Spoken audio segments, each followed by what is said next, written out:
Bismillah, alhamdulillah, wassalatu wassalamu ala rasulillah, amma ba'd. Kita lanjut ke kisah yang berikutnya, ikhwan, yaitu tentang min adabil majlis. Min adabil majlis, tentang adab-adab dalam bermajlis ilmu ya. Siapa yang pernah mendengar kisah ini? Semuanya? Di mana? Apa tuh hadir semua sih? Nah, apa lewati saja ini? Jangan, ya kita ambil faedahnya ya. Faedahnya juga hampir mirip sebenarnya, ikhwan. Min adabil majlis, man yurid an yaqra hadhil qissah. Man? Fauzan turid, fadhal. Qra ya Fauzan.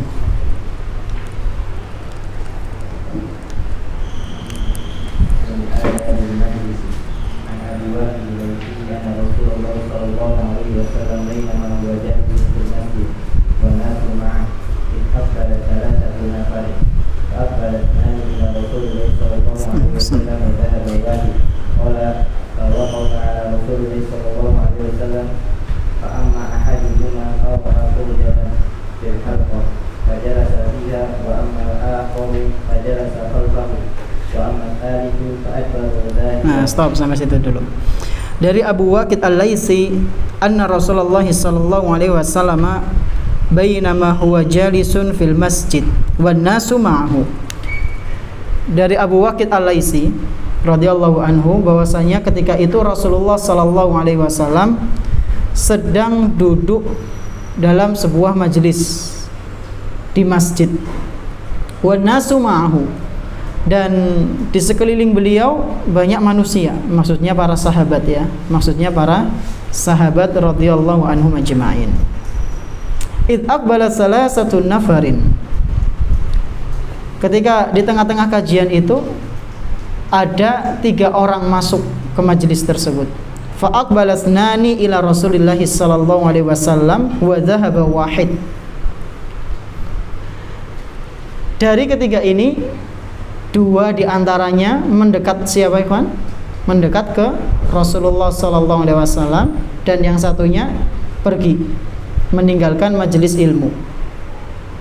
Qala fa waqafa ala Rasulillah sallallahu alaihi wasallam. Siapa yang qala di sini, ikhwan? Abu Waqid Al-Laitsi, perawi hadis.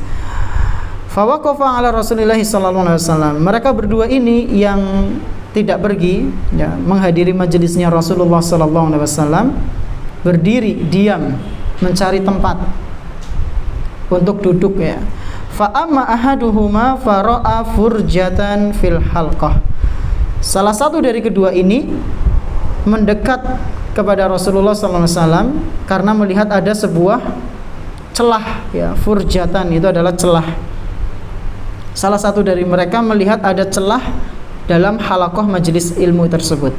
Fajalasa fiha, lalu orang itu pun duduk di celah dalam majelis tersebut. Wa amal akhar fajalasa khalfahum, adapun yang lain yaitu orang yang satunya lagi, dia duduk di belakangnya, di belakang manusia. Wa amma salis fa adbara dhahiban, adapun yang ketiga dia milih pergi, tidak ikut majelis taklim ya. Memang majelis taklim itu adalah tempatnya orang-orang pilihan ya kan, pilihan Allah Subhanahu wa taala. Terus falamma faragha Rasulullah sallallahu alaihi wasallam qala ala ukhbirukum an nafar thalatha amma ahaduhum fa'awa ila Allah fa'awa Allah wa amma al-akharu fastahya Allah minhu wa amma al-akharu fa'a'rada Allah anhu. Naam. Falamma faragha Rasulullah sallallahu alaihi wasallam, ketika Rasulullah sallallahu alaihi wasallam selesai dari majelisnya, qala, maka beliau pun mengatakan, ala ukhbirukum anin nafaris salasah, wahai para sahabatku, maukah kalian aku beritahu mengenai 3 orang tadi ya, yang berada di belakang kalian, yang datang ke majelis ini. Amma ahaduhum, salah satu dari mereka fa'awa ilallahi fa'awahullah. Dari 3 orang itu, yang satu di antara mereka mendekat kepada Allah Subhanahu wa taala, maka Allah Subhanahu wa taala pun mendekat kepadanya. Wa amal akharu fastahyallahu minhu. Adapun yang satunya malu, maka Allah Subhanahu wa taala pun malu kepadanya. Apa bedanya al-haya sama khojal, ikhwan? Istahya yastahyi, dari kata haya, malu kan? Khojal itu malu kan? Malu sama aja. Antum pernah dengar potongan video Syekh Khamis Az-Zahrani? Takhjal an tudhhirus sunnah, takhjal an taqula bainan nasi haditsan Nabi sallallahu alaihi wasallam. Takhjal. Antum pernah dengar? Nah, belum. Beliau pakai kata takhjal. Apa bedanya khojal sama al-haya? Kalau al-haya itu adalah malu untuk sesuatu yang baik, ya, malu untuk sesuatu yang baik. Kalau khojal, malu untuk sesuatu yang buruk. Contohnya, contoh dari haya, ya, contoh. Kenapa kok antum tidak korupsi, sementara orang-orang di sekitar antum pada korupsi? Enggak lah, ana malu sama Allah. Korupsi itu adalah perbuatan curang. Itu salah satu contohnya. Atau contoh lain, malu untuk melakukan perbuatan yang buruk. Bagaimana ya Pak? Kenapa antum kok nggak pacaran, padahal pada umumnya anak muda zaman sekarang pada pacaran? Enggak lah, malu, ya, malu melakukan perbuatan maksiat, itu disifati sebagai haya. Kalau khojal, contohnya, kenapa kok antum nggak adzan, maulah isin?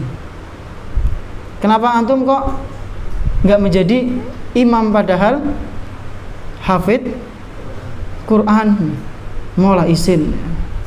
Ini adalah khojal, ya. Ada yang menjelaskan seperti itu. Terus yang terakhir, wa amal akharu fa'aradallahu anhu.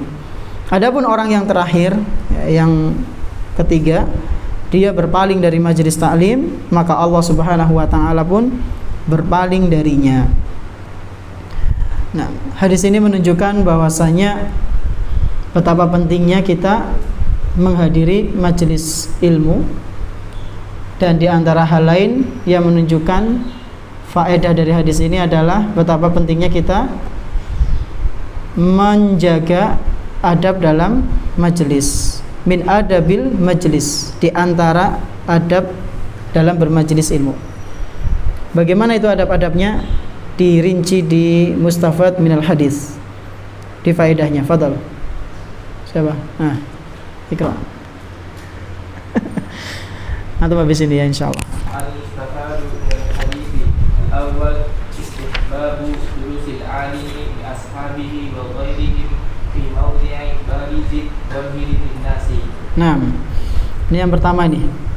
Faedah sekaligus adab, ikhwan, yang harus kita praktekkan, yang harus kita perhatikan, kita amalkan dalam majelis ilmu. Istihbabu julusil alim li ashabihi wa ghairihim fi mawdi'i barizid zahirin linnas. Sangat dianjurkan orang yang alim, berarti siapa ini? Gurunya, ya, untuk duduk bersama dengan murid-muridnya dan orang yang hadir di sekitar mereka di tempat yang terlihat. Tempatnya itu terlihat jelas, ya. Berarti ini udah cukup belum? Anak duduk di sini, kawan. Udah jelas di pandangan antum, ya. Tapi ada di sebagian antum yang menutup dengan sendirinya. Padahal tempatnya sudah jelas. Berarti ya yang salah bukan ana, ya. Nah, Jadi di antara adabnya bagi seorang yang menyampaikan pemateri ya, itu duduk di tempat yang jelas, bukan di tempat yang kurang jelas. Minimal ya kayak ginilah, di kursi, bukan di bawah. Ya, minimal seperti itu. Ataupun kalau di bawah ya pakai ada bantalan gitu, supaya agak sedikit naik dan kelihatan. Terus yang kedua, Atsani istihbabul julusi fil masjidi li mudzakkaratil ilmi wa dirasatihi wa nahwihi. nah, dianjurkan untuk duduk di masjid li mudzakkaratil ilmi, untuk bermudzakarah. Ya. Apa bedanya mudzakarah sama murajaah, ikhwan?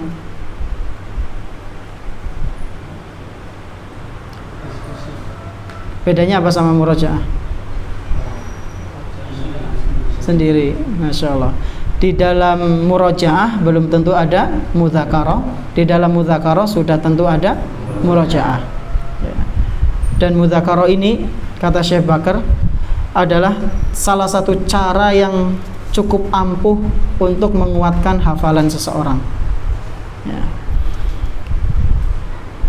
Fil masjidi li mudzakkaratil ilmi wa dirasatihi wa nahwihi. Jadi disunahkan, ikhwan, sangat dianjurkan taklim itu ada di masjid, diskusi mudzakarah itu ada di masjid, belajar juga ada di masjid. Terus yang ketiga, istihbabu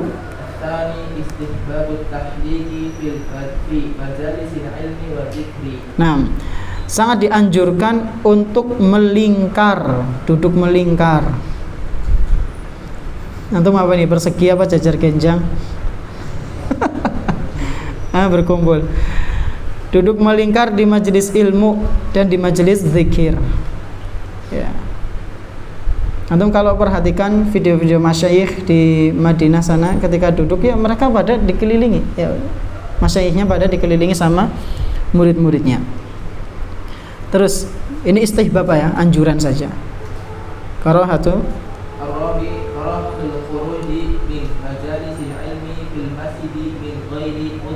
nah, dibenci ya. Dibenci kalau ada yang keluar dari masjid padahal di masjid itu sedang ada taklim. Hukumnya makruh keluar dari masjid sementara di masjid itu ada taklim, kajian, dan dia keluar dari masjid tanpa uzur, min ghairi udrin, tanpa adanya uzur. Ini hukumnya apa, ikhwan? Makruh. Jadi sebisa mungkin kalau ada taklim di masjid dan antum qadarullah lagi di situ, duduk, jangan keluar, jangan keluar dari masjid, kecuali kalau memang ada uzur yang syar'i, uzur penting yang memang harus diselesaikan. Kemudian yang kelima,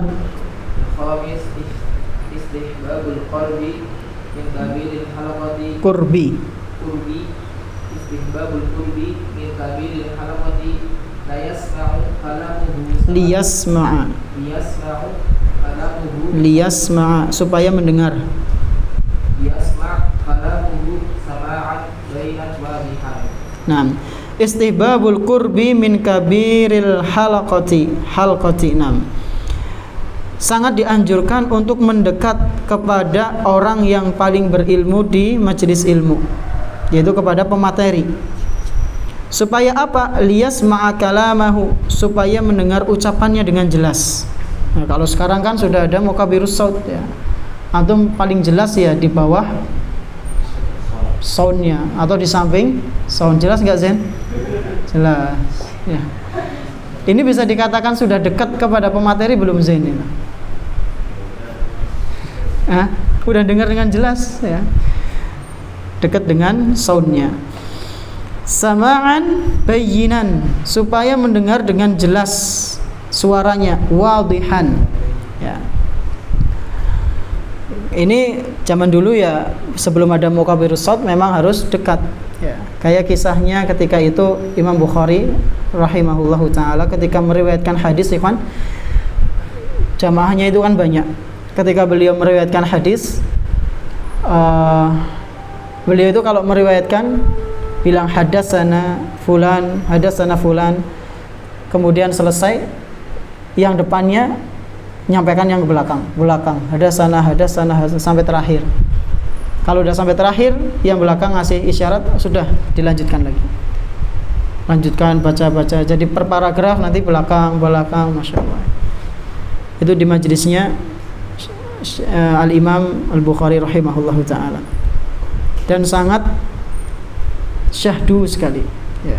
Tidak ada keramaian ya. Berarti pada turu ya ora ya. Saking syahdunya apa? Tidur bukan, tapi saking menikmati ilmu, Masya Allah. Saking menikmati ilmu.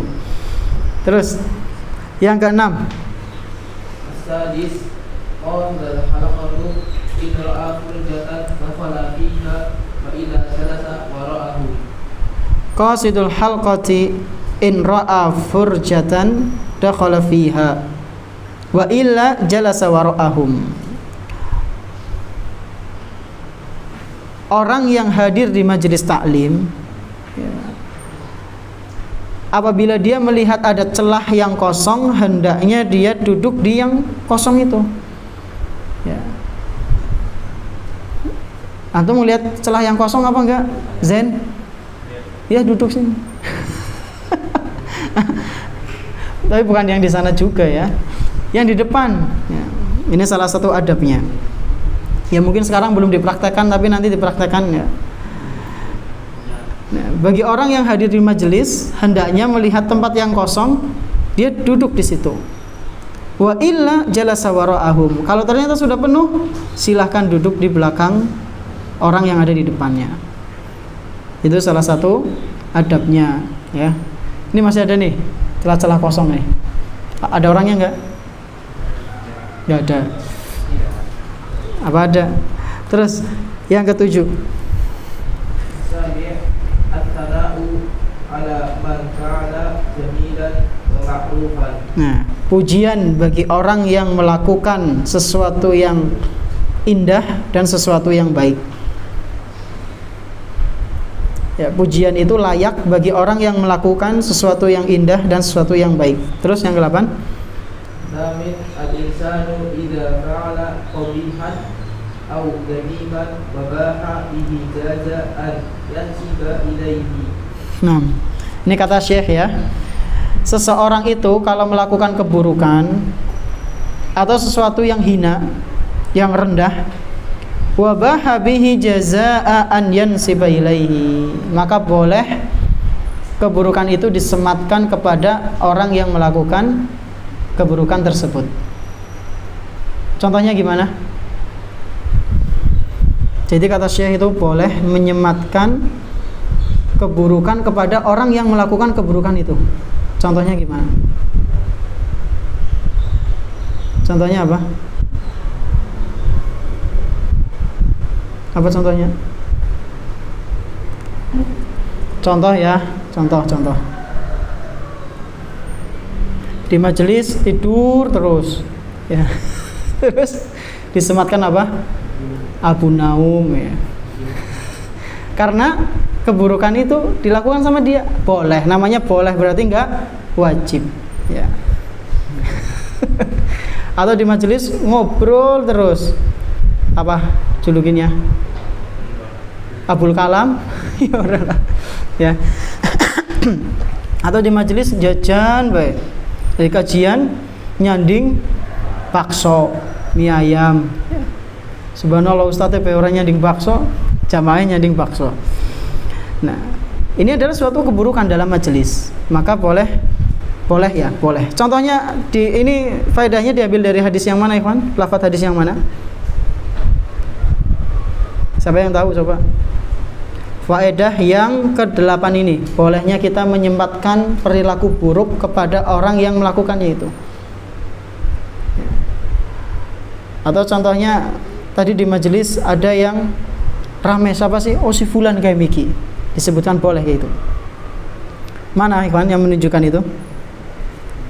Wa amal akharu fa'aradallahu an. Ya, Rasulullah pakai isyarat ke yang lain, yang ketiga itu maksudnya. Terus yang ke-9, التاسع ما سبق إلى موضع في المجلس كان أحق به. Nah, kana ahaqqa bih. Barang siapa yang mendahului di suatu majelis, ya, misalnya nih, ada orang datang di majelis pertama kali lalu duduk di depan, maka tempat itu berhak baginya, nggak boleh digeser. Ya. Di suatu tempat, di sebagian tempat itu kadang ada santri-santri yang begitu masya Allah rajinnya, semangatnya sampai akhirnya booking tempat.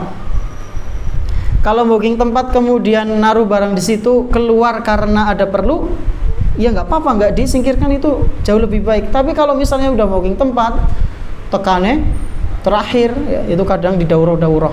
Atau yang pernah ngikutin daurah masyayikh atau ustadz-ustadz kibar, ya, itu biasanya tempat-tempat depan itu udah di booking, ikhwan, sama orang yang semangatnya luar biasa, tapi tekannya pas ustadz wis ceramah, ini kurang tepat, ya, ini kurang tepat, ya. Dan terus orangnya di mana, ngopi di situ, jajan, loh, ayo, udah mulai kok, gampang lah, nang ngarep iki, wis nang ngarep gampang, ya, usah di tempat ngarep, wis booking jebule. Ini kurang tepat, ikhwan, ya, ini tidak diperbolehkan. Jangan kayak gitu. Antum kalau sudah di depan, ya sudah. Kalau mau keluar ada hajah, keluar, nggak apa-apa. Yang penting itu memang sangat diperlukan, ya, hajah yang begitu benar-benar diperlukan, bukan karena sengaja nelat tempatnya sudah di booking. Terus yang ke-10, Al-asir istihbabul adabi fi majlisi wa fadlu saddi khalalil halaqati. nah, dianjurkannya beradab dalam majelis dan keutamaan menutup celah yang ada di dalam majelis, ya. Fadlu saddi khalal al-halaqah, ya. Jadi sangat dianjurkan untuk beradab dalam majelis, dan di antara bentuk adabnya adalah dia duduk di celah yang masih kosong.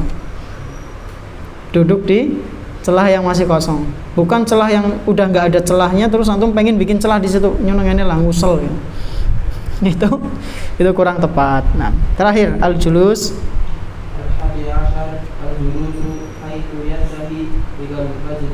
Nah, al-julusu haitsu yantahi bikal majlis.